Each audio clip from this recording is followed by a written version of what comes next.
রাসূল সাল্লাল্লাহু আলাইহি সাল্লাম বলেছেন, রাসূল সাল্লাল্লাহু আলাইহি সাল্লাম কি বলেছেন?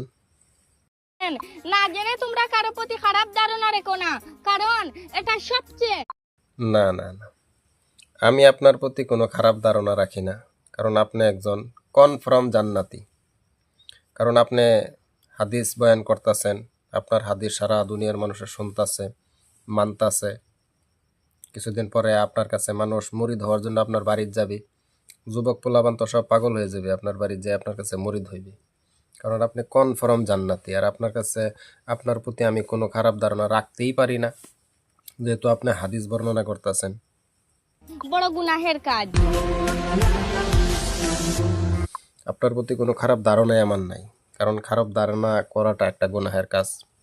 আপনি আপনার বাবা নিয়া যেগুলা ভিডিও শুরু করে দিচ্ছেন, আপনি এখন বুরকা পিন্দা হাদিস বর্ণনা করতেছেন, আপনি কালকে আবার জিন্সের প্যান্ট পিন্দা আপনি নাচবেন, ড্যান্স করবেন, যুবকরা দিকে আপনার দিকে মজা নিবে।